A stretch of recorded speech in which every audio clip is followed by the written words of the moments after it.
Hello bachcho, let's read this question. This question states Rutherford's alpha particle scattering experiment, it led to the conclusion that A, mass and energy are related, B, the mass and the positive charge of an atom are concentrated in the nucleus, C, neutrons are present in the nucleus, and D, atoms are electrically neutral. So let's understand the basic key concept for this question. So key concept सबसे पहले हम समझेंगे कि Rutherford scattering experiment क्या था. So Rutherford scattering experiment सबसे पहले Rutherford और उसके स्टूडेंट्स ने दिया था. So it was given by Rutherford and its student, and basically they were Ernest Madsen and Hans Geiger. So उन्होंने दिया था रुदरफोर्ड के साथ 1909 में. उन्होंने सीरीज ऑफ एक्सपेरिमेंट निकाले थे जिनको उन्होंने रुदरफोर्ड स्कैटरिंग एक्सपेरिमेंट बोला था. सो उन्होंने क्या बोला कि अल्फा पार्टिकल्स को उन्होंने बम्बार्ड कराया था. सो एज अल्फा पार्टिकल्स उन्होंने एमिट करवाए सबसे पहले from radioactive element. So alpha particles जो रेडियो एक्टिव एलिमेंट से एमिट होंगे, देन उन्होंने they bombarded the alpha particles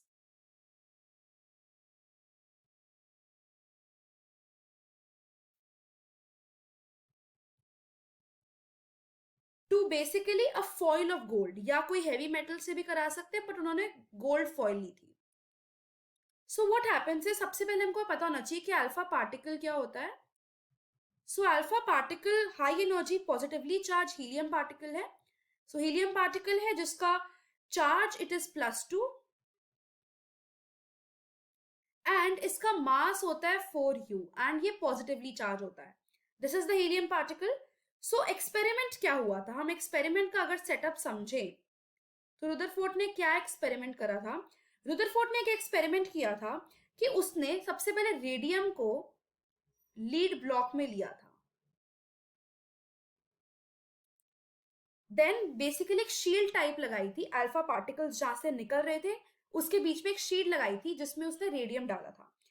उसने क्या किया, उसने ब्लॉक को ऐसे बनाया कि देयर इज अ स्लिट, एक स्लिट थी कि वहां से सिर्फ अल्फा पार्टिकल्स ही जा सकते हैं क्योंकि उसकी थिकनेस सिर्फ 100 नैनोमीटर थी.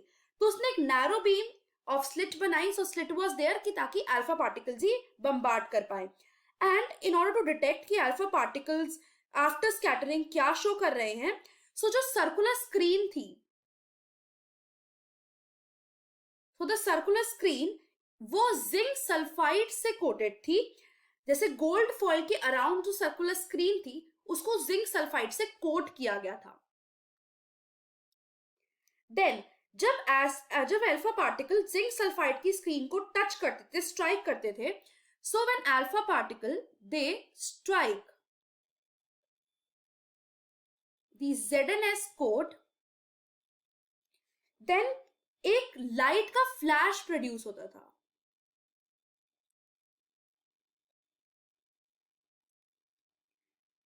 जो इजीली हम डिटेक्ट कर सकते थे. एंड हमने डिफरेंट पोर्शन ऑफ स्क्रीन को उन्होंने एग्जामिन किया था और उन्होंने बताया कि कितने अल्फा पार्टिकल्स डिफ्लेक्ट हुए और कितने एंगल्स हुए. तो लेट्स सी कि रुदरफोर्ड ने ऑब्जर्वेशन क्या दी थी. सो रुदरफोर्ड की ऑब्जर्वेशंस थी, फर्स्ट ऑब्जर्वेशन रुदरफोर्ड ने ये दी कि मोस्टली मतलब 99% ऑफ द अल्फा पार्टिकल्स वो गोल्ड फॉइल से अनडिफ्लेक्टेड पास हो गए. देन सेकेंडली ऑब्जर्वेशन उसने दी कि स्मॉल फ्रैक्शन जो थे उन्होंने स्मॉल एंगल से डिफ्लेक्शन शो किया. तो small portion they get deflected through small angles.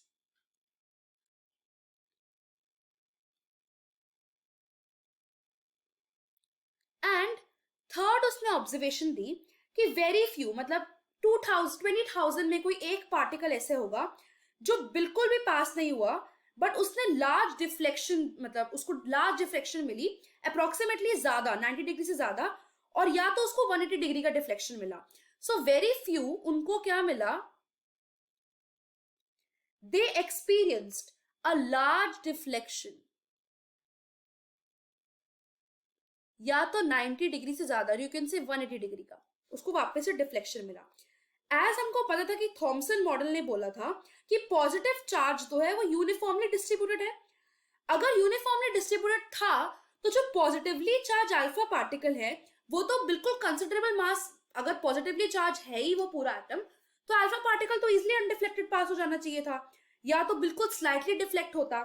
But यहाँ तो ऐसा हुआ ही नहीं, यहाँ तो उसने काफी ज्यादा डिफ्लेक्शन शो करी, इनफैक्ट स्मॉल एंगल्स में भी डिफ्लेक्शन शो करी। उसने ये भी नोटिस किया कि जो अल्फा पार्टिकल्स थे वो बहुत ज्यादा स्ट्रॉन्ग डिफ्लेक्शन शो कर रहे हैं, इवन कुछ तो वापस आ गए थे फॉइल के पास। सो थॉमसन मॉडल ने आंसर नहीं दे पाया, इसलिए यहां इस टाइम पे थॉमसन मॉडल को डिस्कार्ड कर दिया गया। Now we have to go for the conclusions. So जो रुदरफोर्ड के मॉडल से हमको कंक्लूजन्स मिली वो ये थी, सबसे पहले उसने क्या बोला कि जैसे बहुत सारे ऐसे अल्फा पार्टिकल्स थे जो अनडिफ्लेक्टेड पास हुए, इसका मतलब ये है, अगर मतलब अनडिफ्लेक्शन का मतलब क्या है, पहले तो उसने ये बताया। अनडिफ्लेक्शन का मतलब उसने ये बताया कि कुछ एम्प्टी स्पेस है एटम्स के अंदर, so there must B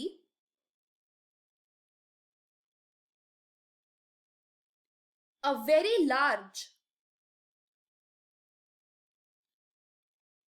empty space in the atom. Undeflection का मतलब उसने ये बोला। नेक्स्ट कंक्लूजन क्या दी उसने? उसने बोला alpha particles as positively charge है, हमको पता है, मतलब उसका कंसिडरेबल मास है, बहुत थोड़ा मास है, तो वो तभी डिफ्लेक्ट होगा अगर वो किसी हेवी पॉजिटिवली चार्ज के साथ कांटेक्ट में आएगा, क्योंकि फोर्स ऑफ रिपल्शन आएगा यहाँ पे। सपोज कोई अल्फा पार्टिकल कोई हेवी न्यूक्लियस के साथ अटैक करेगा, मतलब हेवी पार्टिकल के साथ अगर वो कोलाइड करेगा तभी वो वापस डिफ्लेक्शन शो करेगा, ये होगा डिफ्लेक्शन, इसलिए डिफ्लेक्शन होगी। सो बहुत सारे अल्फा पार्टिकल सर्टेन एंगल से डिफ्लेक्ट हुए, इसका मतलब था कि हेवी पॉजिटिवली चार्ज जो मास है वो एटम में प्रेजेंट है। सो यहां पे उसने डिफ्लेक्शन का मतलब दिया that there is a heavy positively charge mass which is basically present in the atom.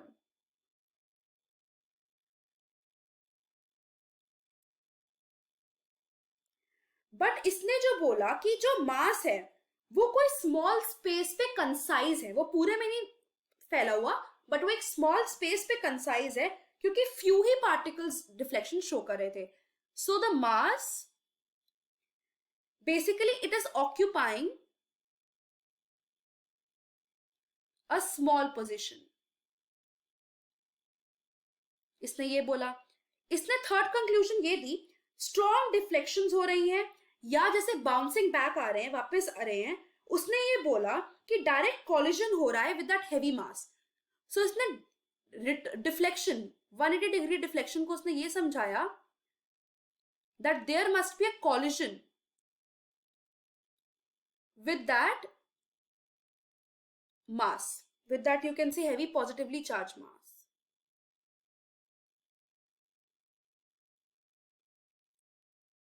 Then the positively charged mass जो occupy कर रहा है the small portion, that is known as nucleus. So उसने nucleus के बारे में बताया, that is present at the center. So the correct answer is that Rutherford alpha particle scattering experiment, it led to the conclusion, सबसे पहले mass and energy are related, no. Option B, the mass and the positive charge of an atom, they are concentrated in the nucleus, that is correct. So option B is correct. Neutrons are present in the nucleus, तब neutrons की discovery नहीं हुई थी, so ये wrong है. Atoms are electrically neutral, ये इसने नहीं बताया था, इसने just nucleus का invention किया था, so this is also wrong. So the final answer is option number B. I hope you understood it well. Best of luck.